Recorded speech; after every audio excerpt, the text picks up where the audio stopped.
Tonight's episode of Off the Hook is presented by the Boathouse. At the Boathouse, boating is a way of life we embrace and share with our customers. We are boaters and we understand your passion to be on the water.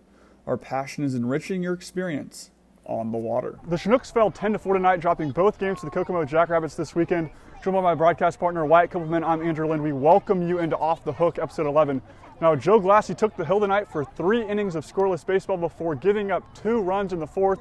And the new arrival, Joe Roundtree, gave up 5 runs in the 5th, and that was just the end of the day for the Chinooks, really. Yeah, Joe Glassy came in with a sparkling start, Andrew. Really was mixing in the strikeouts and just showing good command of the zone, forcing some groundouts and some flyouts as well, for that matter. But then just ran into trouble in the 4th, as you said. And then it was Joe Roundtree making his debut here in Grafton that just wasn't able to tip in his favor, as the Lakeshore Chinooks bullpen really just had no answer. It almost seemed like it didn't matter who they were going to bring in. Jim Jarecki struggled at the end, allowing a couple of extra runs to this hot Jackrabbits lineup. It was Chris Santiago who led Kokomo in the RBI department tonight. He had 6 RBIs in particular, as Lakeshore was just not able to offer an answer out of its bullpen or even at the plate, for that matter. But it wasn't just like that the whole game, as Mike Sears, Stephen Rustich, and Brennan Bales offered some offensive production from the plate.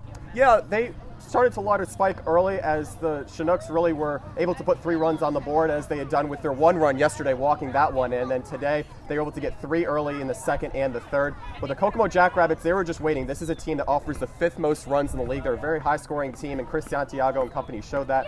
Brennan Bales lighted a little bit of a spark in the 8th inning with an RBI base knock to right field. That brought in 1 run for the Chinooks and Justin Olson, who led off with a walk, but they just didn't have any sort of answer whatsoever. Lakeshore really just has to regroup and get ready for another road trip after the 6-game homestand. Yeah, and let's talk about that road trip coming up. 2 games in Wausau tomorrow, and the last time that the Chinooks were in Wausau, it was a positive turnout as Jack Carsonis, led the Chinooks to a 10-5 victory, Wyatt. Yeah, Jack Carsonis no longer with the Chinooks anymore, Andrew. He was a temporary player only with Lakeshore for the first half of the season, but he retired 12 batters in a row. I mean, that was just a scintillating performance of its own. Hung up a few zeros in the middle innings. That really put a smile on the faces of Ryan Colgate, the pitching coach, as well as Travis Acree, the 3rd-year skipper.